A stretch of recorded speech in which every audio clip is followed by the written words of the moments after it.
कभी कभी मेरा दिल में गयाल என்ன தாடி என்னைக்கும் இல்லாம இன்னைக்கு சந்தோஷத்துல பொங்கி வழிகிறா அப்பல என் வாழ்க்கை விளங்கி வச்சவனே அப்படி விலகி நில்லு என்னை ஆசீர்வாதம் என்ன மாமாரு நீங்க எந்திரிங்க முதல்ல என்னது என்ன மாப்பிள 20 வருஷமா நான் இழந்த சொர்க்கத்துல மீட்டு கொடுத்துட்டு ஒண்ணும் தெரியாத மாதிரி நிக்கிறீங்க நான் இந்த சொர்க்கத்தை மீட்டு கொடுத்தேன் என்ன மாப்பிள இதெல்லாம் தோண்டி கேட்டு எனக்கு ரொம்ப வெக்கமா இருக்குது ஓ அதுவா कभी कभी मेरा दिल में कभी कभी मेरा दिल में ஏய் தாடி என்ன कभी என்ன கபி मेरा दिल வேண்டாம் கால் நூற்றாண்டுக்கு அப்புறம் உன் வாழ்க்கையில ஒரு சந்தோஷம் கிடைச்சிருக்குதுன்னு அகம்பாவத்துல ஆணவத்துல தலகால் தெரியாம ஆடாத இது நிலைக்காது கீழே விழுந்தேன்னா பல்லு பகடலாம் ஏய் பேச்சுலர் பொறாம கத்தாத யாரு இத பார்த்து எனக்கு பொறாம அட கோப்பா कभी कभी मेरा दिल में ஐயோ இவன் என்ன ஜென்மம் சரியான சாக்கடையா இருப்பான் போல் இருக்கே ஐயோ இந்த கூட்டம் இங்கெங்க வந்தது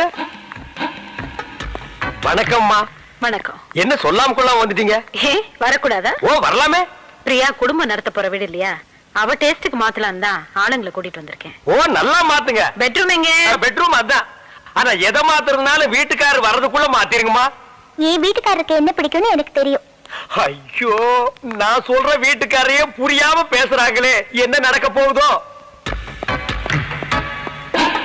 சேட்டையா சேட்டம்மா நீங்க எல்லாம் உயிரோடு இருக்கிறீங்களோ இல்லையோ தெரியாது ஆனா இப்ப நீங்க இங்க இருந்தீங்கன்னா எங்க பொழப்புன்னு ஆறி போயிடும் அந்த மூலையில ஒரு ட்ரெஸ்ஸிங் டேபிள் வரட்டும் ஓகே ஐயோ என்ன கர்டன்ஸ் இது மேட்சே இல்லாம இதெல்லாம் ரிமூவ் பண்ணிடுங்க சரி பிளைனா பிரவுன்ல மாத்திடுங்க ஓகே ஐயே என்ன கட்டில் இது பயங்கர ஓல்ட் மாடல் இத மாத்தி புது கட்டில் வாங்கணும் மம்மி ஓகே இதையும் ரிமூவ் பண்ணிடுங்க சரி மேடம் யோ சேட்டு ஒரு ரூமுக்கு ஒரு போட்டோ பத்தாதா கண்ட இடத்துல தொங்குறியா என் அவஸ்தை உனக்கு தெரியுதா ஐயா என்னது போட்டோஸ் இது மாப்பிளைக்கு சொந்தக்காரங்க அப்ப அவரோட மம்மி டாடில இருப்பாங்கல இல்ல இது வேற சொந்தம் கொடுங்க பாக்கலாம் இல்ல இல்ல இது வேற ஜாதி சேட்டை விட்டு ஸ்டேட் ஸ்டேட்டை விட்டு சேட்டு ஸ்டேட்டை விட்டு சேட்டு ஸ்டேட்டை விட்டு சேட்டு டேய் நிறுத்துக்கடா இது எங்கடா எடுத்துட்டு போறீங்க அம்மா தான் சார் எடுக்க சொன்னாங்க அம்மா எடுக்க சொன்னாங்களா இன்னைக்கு கிளைமேக்ஸ் தாண்டி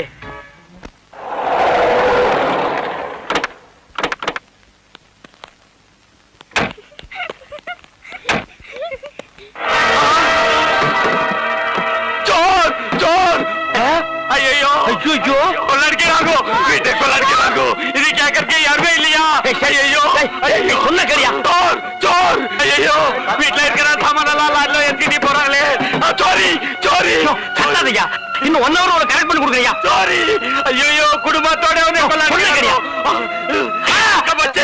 பட்ட பகல நம்ம வீட்டுல வந்து கொள்ளாடிக்க பாக்குறேன் என்ன இங்க ஒரே சத்தம் கலாட்டா கலாட்டெல்லாம் ஒண்ணு இல்லம்மா சேட்டு மாப்பிளைக்கு சொந்தம் கல்யாணத்துக்கு ஏன் சொல்லி கோவிச்சுக்கிறாரு சேட்டு மாப்பிளைக்கு சொந்தமா இல்ல சொந்தம் இல்ல அந்த மாதிரி ஒரு फ्रेंडशिप போய் சொல்லுது டேய் குர்கா டேய் சொன்ன கேளு ये आदमी बड़ा फ्रॉड मेम साहब இந்த ஆள் கூட தாடிக்காரன் இன்னொரு ஆளு சேர்ந்து வந்தாங்க 30000 ரூபாய் தரோம் 3 மாசம் தான் கைவிட்டு போறோம் நாங்க ஆனா இப்ப பட்ட பகல்ல லாரி வச்சு சேட் வீட்ல இருக்கிற எல்லா சாமானையும் கொள்ளை எடுத்துக்கிட்டு இருக்காங்க சேட் இதே மாதிரி உங்க வீட்ல வந்து கொள்ளை அடிச்சா நீங்க பாத்துட்டு சும்மா இருப்பீங்களாமா டேய் போடா அம்மா இவன் பக்கத்து வீட்டு குறுக்காமா இவன் சொல்றது நம்பாதீங்க சேட்டு இவனு 2 பேருமே லூசுக்குமா மாப்பிளை பார்த்தாங்கன்னு வைங்க கப்புன்னு காலில் விழுந்துருவானுங்க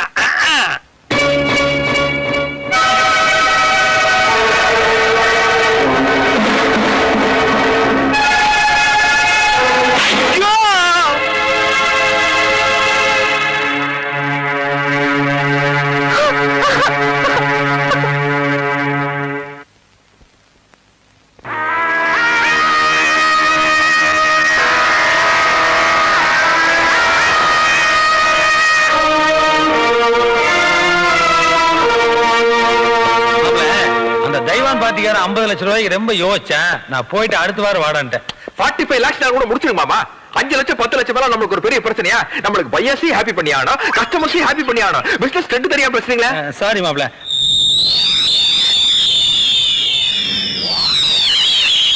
தனி காட்டுறோம் அந்த கான்ட்ராக்டர் கலிபோர்னியா ஃபைல் அத நான் அக்கல்ல வச்சுக்கிறதுக்கு நான் கொடுத்துருக்கேன் இதோட ஒர்த் தெரியுமா உனக்கு 1 கோடிங்க யோ 20 தடவை சொல்லியா 20 கோடி ரூபாய் ஆளா ஐயா அதை விடுங்க மாமா ஐயா இந்த போர்டு மீட்டிங் நடந்ததுல அப்பா கொடுத்துக்கலாம்ல? இல்ல இந்த சென்ட்ரல் மினிஸ்டர் குர்தாஸ் மேனன் பேசியிருந்தல அப்ப கொடுத்துக்கலாம்ல? வெயிட்ஜி குருதாஸ் சென்ட்ரல் மினிஸ்டர் பேசுறாரு, ஏர்போர்ட்ல இருந்து பேசுறாரு, ஃளைட் லேட் ஆட்டாங்க.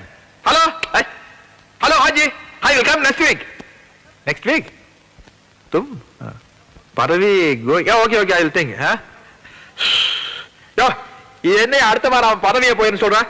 இதுவே டக்கு டக்குன்னு வேலையை முடிக்கணும்னு சொல்றது. பேப்பர் கொடுத்தோன்னு வாங்கிருந்தியா? எல்லா வேலைக்கு நானே போயிட்டு இருக்க முடியுமா? எத்தனை வாட்டியை சொல்றது? எப்பா சாமி போதும்டா ஓட்டது ரீல அந்து போச்சு, அடிச்ச அடியில கிழிஞ்சு போச்சு. நீங்க என்ன பேசுறீங்கன்னு கேட்கல. ஊம படம் பார்த்த எவக்டா சாமி அங்க பாரு. 30,000 ரூபாய் வாங்கினதுக்கு அந்த நேபாள்கார குர்க்கா காலையில தான் கரெக்டா சோலி பார்த்தா ஓங்கி ஒரு அப்பு லெப்ட் அவுட். அது பத்தாதுன்னு வீட்டுக்கார சேர்த்து ஒரு அப்பு ரைட் அவுட். ஆனா அவங்களையாவது மன்னிச்சிடலாம், அதர் கண்ட்ரி அதர் ஸ்டேட். இதெல்லாம் பத்தாதுன்னு இந்த நிக்கிறாங்க பாரு லோக்கல் பார்ட்டி அம்மா, ஒரே அப்பு 80-90 வயசுல வர்ற குழப்பம் எல்லாம் இப்ப வந்துருச்சு. எனக்கு கண்ணே லேசா மங்கலாத்தான் தெரியுது. யாரு எங்க நிக்கிறீங்கன்னே தெரியல. குத்து மதிப்பா தான் பேசுறேன். நான் தான் அப்பவே சொன்னேன், இந்த தாடிக்காரனை நம்பாதே வில்லங்க முடிச்சவன் என்னைக்காவது ஒரு நாள் கம்பி என்ன வச்சிருவான்னு. கேட்டியா நீ? மாப்பிள என்னால நிக்க முடியல, அதனால இது ஒரு இதால வந்த இளவுதான். அம்மா அப்படி ஒரு ஓரமா படுத்திருந்துட்டு விடிய காலையில யாருக்கும் தெரியாம பஸ் புடிச்சு நான் ஓடி போயிடுறேம்மா. இப்படி ஒரு சம்பவம் நடந்ததாகவோ இந்த ஸ்பாட்ல ஒரு வீடு இருந்ததாகவோ நானும் மறந்துடுறேன், நீங்களும் மறந்துடுங்க. நான் இந்த பக்கமே வரமாட்டேன்டா சாமி. நம்பி வந்தான், அவனையும் 4 நாளைக்கு இந்த ஊர்ல இருந்து போக வேண்டாம்னு சொல்லிட்டாங்க. இப்ப இந்த ஊருட்டு எப்படி போறது என்ன பண்றது ஒன்னும் புரியலையே.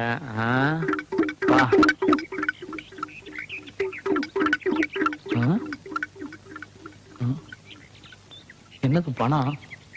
1400 ரூபாய் இருக்குதுங்க. நீயா? ஆமாங்க, உங்க இறுதி கடனை முடிச்சிட்டு போலான்னு வந்தனுங்க. இறுதி கடனா? கடைசியா குடுக்கறதுக்கு பேரு அதானுங்க. ஓ அப்படி சொல்றியா நீ? நான் கொஞ்சம் உட்காரலாங்களா? உட்காரு கடனை தான் திருப்பி கொடுத்துட்டிய. எத்தனை வருஷமாச்சு? ஆமா இந்த ஊருக்கு எப்படி வந்த நீ? நீங்க எப்படி வந்தீங்களோ அப்படியே தானுங்க நானும் வந்தேன். லாரி இல்லையா? ஆமாங்க, லாரியில் நீங்க பின்னால் ஏறி வந்தீங்க, நான் முன்னால் ஏறி வந்தனுங்க. கிளீனர் கூட இல்லைங்க, நான் டிரைவரோட வந்தனுங்க. நீங்க புலம்பிட்டு இருந்ததை நான் கேட்டனுங்க. புலம்பிட்டா? இங்க மூஞ்சி கேட்டு? இல்லீங்க, எனக்கு அந்த அருகதை இல்லீங்க. நீங்க அம்சவாடிய பார்க்க வந்தீங்க, ஆமா. நான் பழனிசாமிய பார்க்க வந்தனுங்க. ஆமா, அப்படி மாட்டிட்டு தான் போறதுக்கு வழி இல்ல, கடை திறக்கிறதுக்கு வழி இல்ல. இப்போ நான் வழி கண்டுபிடிச்சிட்டுங்க. அப்ப என் கடையை திறக்கலாமா? ஆமாங்க, பாருங்க அப்படியே போனீங்கன்னா அங்க ஒரு 4 பேர் நிப்பானுங்க. ஆமா இருக்கிறானுங்க. அவனு கிட்ட தப்பிச்சு போறதுக்கு வழி கேட்டீங்கன்னா அவனுங்களே உங்களை கொண்டு போய் சேர்த்துருவானுங்க.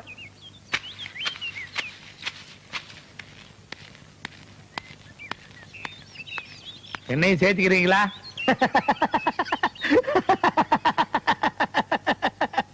பெரியவர்களே தாய்மார்களே, இன்னைக்கு குஞ்சு கவுண்டர் சட்னி தான். எல்லாத்துக்கும் வணக்கம்.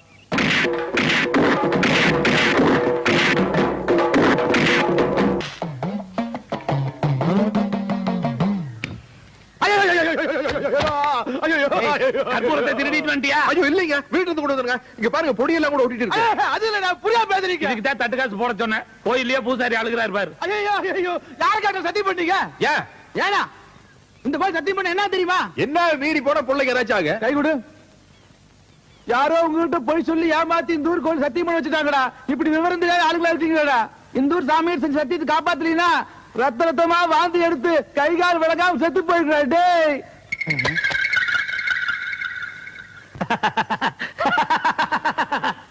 பெரியோர்களே தாய்மார்களே, அன்னைக்கு நான் வெச்ச குறி கூட தப்பு.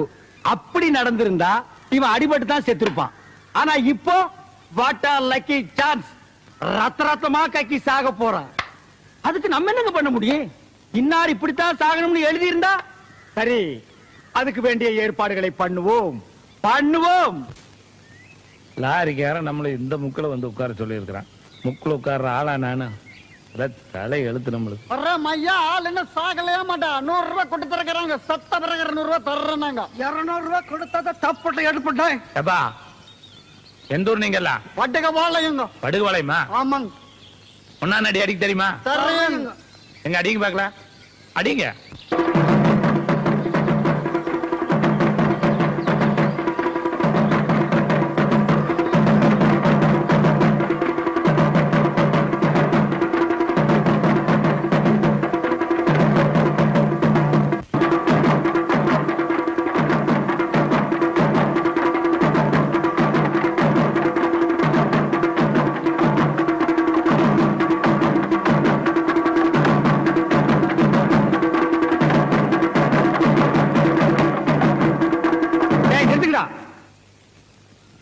அவன் சொன்னதுக்காக நிறுத்திட்டீங்க. இன்னும் கொஞ்ச நேரத்துல உன் ஆட்டமே நிக்க போகுது. இனி நீ உயிரோட இருக்க போறது கவுண்டிங் செகண்ட்ஸ். யார் சொன்னது? நான் தான் சொல்றேன். எப்படி சொல்ற? கோவில்ல சத்தியம் பண்ணி கொடுத்தது மறந்துட்டியார் ராஜா? உனக்கு எப்படி தெரியும்? பழனிசாமியும் அம்சவேணியும் சத்தியத்தை மீறி ஒன்னா சேர்ந்தாங்கன்னா உன் வாயில் இருந்தும் மூக்கில் இருந்து ரத்த ரத்தமா கக்கி கக்கி சாவேன்னு பூசாரி சொன்னதை மறந்துட்டியா?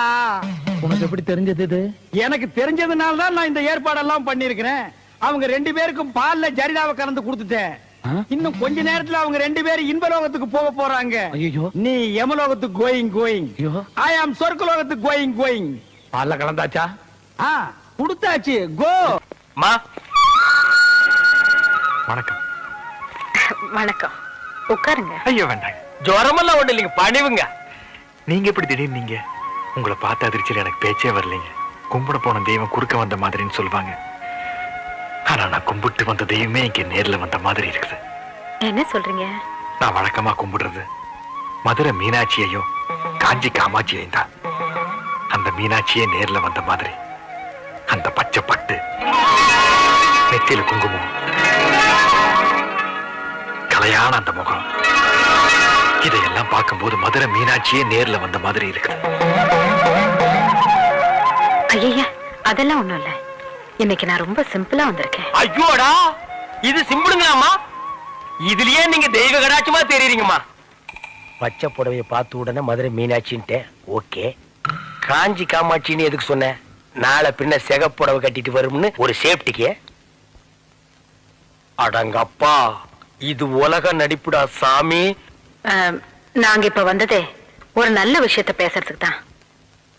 புரியல? நீங்களும் பிரியாவும் அடிக்கடி சந்திச்சு பேசுறதா கேள்விப்பட்டேன். அச்சோ, அது சும்மா ஜஸ்ட் ஒரு ஃப்ரெண்ட்ஷிப்புங்க மேடம். ஏன் பதட்டப்படுறீங்க? நான் கம்ப்ளைண்ட் பண்ண வரல. பிரியா உங்களை மனப்பூர்வமா விரும்புறா. அவ மனசுக்கு தகுந்த மாதிரி வாழ்க்கை அமையணும்னு தான் நானே நேர்ல சம்பந்தம் பேச வந்திருக்கேன். இந்த விஷயமா பேச உங்க குடும்பத்துல யாராவது பெரியவங்க இருக்காங்களா? என்னாச்சு? ரூட்ட சொல்லாமதான் எப்படி? என்ன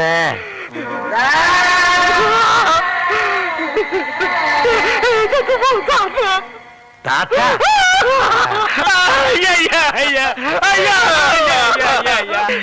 குடும்பத்தை பத்தி கேட்டீங்க, அவருக்கு செத்து போற தாத்தா ஞாபகம் வந்துருச்சு. ஐயா, பழசெல்லாம் ஏமா கேட்டீங்க. ஆனா ஆரம்பிச்சா நிறுத்த மாட்டாரு, அழுதுகிட்டே இருப்பாரு. ஐயோ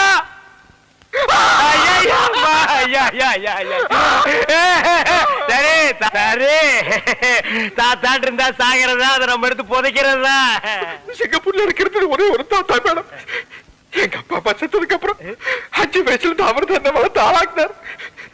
பிசினஸ், எஸ்டேட், ஃபேக்டரி எனக்கு தூளாது பிரயோஜனம்.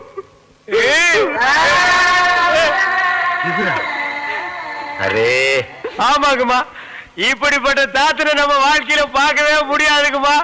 இல்லன்னா இந்த பேரனுக்கு இவ்வளவு சொத்து, இத்தாத்தி பங்களா, வெளியில காவலுக்கு ஒரு குறுக்கா வச்சுட்டு போவாருங்களா? நீங்களே நல்லா யோசனை பண்ணி பாருங்கம்மா. என்னதான் சொத்து சுகம் இருந்தாலும் சொந்தம்னு சொல்லிக்கிறதுக்கு யாரும் இல்லைங்க போது அப்புறம் அங்கிருந்து என்னங்கம்மா பிரயோஜனம்? அதனாலதான் நம்ம ஊர்லயே வந்து செட்டில் ஆயிட்டேன். 1000 தான் இருந்தாலும் நம்ம ஊரு, நம்ம மண்ணு வாசனை, குழம்பு வாசனை இதெல்லாம் அந்த ஊர்ல கிடைக்குங்களாமா. அதனாலதான் என் இனிய தமிழ் மக்களேன்னு இந்த ஊர்லயே வந்து மாப்பிள்ளை செட்டில் ஆயிட்டாருங்க. சரி சரி, இந்த கல்யாணத்துல உங்களுக்கு பரிபூர்ண சம்மதம் தானே? எங்களுக்கு பரிபூர்ண சம்மதங்கம்மா. அப்புறம் என்ன, இனிமே இது உங்க வீட்டு கல்யாணம் இல்ல, என் வீட்டு கல்யாணம். எப்படி நடத்துறேன்னு பாருங்க. கெட்டி மேளம்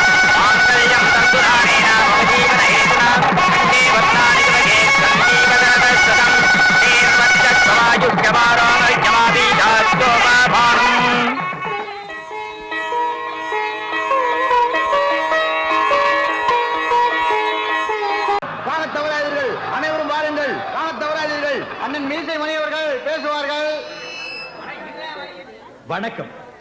அன்பார்ந்த ஆண்களே, ஆருயிர் பெண்களே, இருகூர் நகரிலே வாழும் இன்பபுரி மக்களே, சொந்த வீடு வைத்திருப்போரே, அது இல்லாமல் வாடகைக்கு குடியிருப்போரே, எங்களுடைய சாகச வேலைகளை இந்த ஊரிலே நடாத்தி காட்டுவதற்காகத்தான் நாங்கள் இந்த ஊருக்கு வந்திருக்கிறோம். கொட்டும் மழையானாலும் சரி, கொடும் புயலானாலும் சரி, துடிக்கும் ரத்தமானாலும் சரி, கடிக்கும் நாயானாலும் சரி, இடிக்கும் இடியானாலும் சரி, எனக்கு பின்னால் எவ்வளவு தொல்லை கொடுத்தாலும் சரி, சைடிலே எவ்வளவு தொல்லை கொடுத்தாலும் சரி, நான் பேச்சை நிறுத்த போவதில்லை. இப்பொழுது அண்ணன் அவர்கள் சைக்கிள் ஓட்டுவார்கள். ஓட்டியா? இந்த மோதி எங்கேயோ பார்த்த மாதிரியே இருக்க. நான் கும்பிடுறேன். ஏண்டா பழனிசாமி, நல்ல சாதி சனத்துல பிறந்துட்டு இப்படி நடு ரோட்ல வந்து சைக்கிள் ஓட்டுறியா? இதை விட கேவலம் வேற எதுவுமே கிடையாதுடா. உதவி பண்ணாட்டியும் பரவாயில்ல, உபத்திரம் பண்ணாமையாவது இருங்க. ஆஹா, நான் உனக்கு உபத்திரம் பண்றேனா? குடி, சாப்பிடாதீங்க. பழனிசாமி மூஞ்சிலே முடிக்க மாட்டேன்னு சொன்னான். சரி போனா போகுது, ரிக்கார்ட் டான்ஸ்க்கு ஆள் கிடைக்கலன்னு நான் தான் உனக்கு ரெக்கமெண்டேஷன் பண்ணி கூட்டி வந்திருக்கேன். இங்க அவனை பார்த்த உடனே இந்த காதல் பண்றது, கையை இப்படி நீட்டுறது, இதெல்லாம் வச்சுட்டீங்கன்னா சில்லு தட்டி விட்டுருவேன். முதல்ல என்ன உள்ள விடு, அப்புறம் பாரு. என்ன நான் பேசிட்டு இருக்கேன், நீ பேசாம நிக்கிறேன்? இல்ல, நீங்க சொல்ற மாதிரி நான் அனுசரிச்சுக்கிறேன். ஆரம்பத்துல அப்படித்தான் சொல்லுவீங்க, அதுக்கப்புறம் உங்க வேலையை காட்ட ஆரம்பிச்சிருவீங்க. சரியா? அப்படி போய் ஆடு. என்ன நாதா நாதான்னு பெரிய மகாராணி நினைப்பா? என் கண்டிஷன் நீ மீற. என்ன நீ? நானும் பாத்துக்கிட்டு இருக்கிறேன். 3 நாளா என்ன சும்மா சும்மா மிரட்டிக்கிட்டே இருக்கிறியா? என்னுடைய ஆசைகளுக்கு யாராலும் அணை போட முடியாது. இப்படி அணை போட்டா இருக்கிற அணையும் உடைஞ்சு போயிடு. நீ ரொம்ப பேசுற, சில்லு மூக்கு உடைச்சு விட்டுருவேன். பாரு, நீ இருக்கிற வரைக்கும் என்னுடைய ஆசைகள் நிறைவேற போறது இல்ல. நான் நினைச்சேன்னா உன்னை இப்பவே இந்த ஊரை விட்டு ஓட வைப்பேன், தெரியுமா? அடி போடி புளியாங்கொட்டை. நீ என்ன கொப்பரே வந்தாலும் என்ன துரத்த முடியாது. பாக்குறியா? பாக்குறியா? பாக்குறியா? மீசி வச்சு தேய்ச்சு விட்டுருவேன். வாயா. டா கொஞ்சம் கவுண்டரா. அந்த ஆளு கூப்பிடுறா. இந்த ஆளு வேற யாரும் இல்ல. உங்ககிட்ட 1400 ரூபாய் கடன் வாங்கிட்டு துண்டக்காரன் ஊரை விட்டு ஓடல. அதுதான் இது. பாரு. அந்த 1400 ரூபாய் நீ கொடுத்துட்டு வந்து நான் ஊருக்கு போறேன்.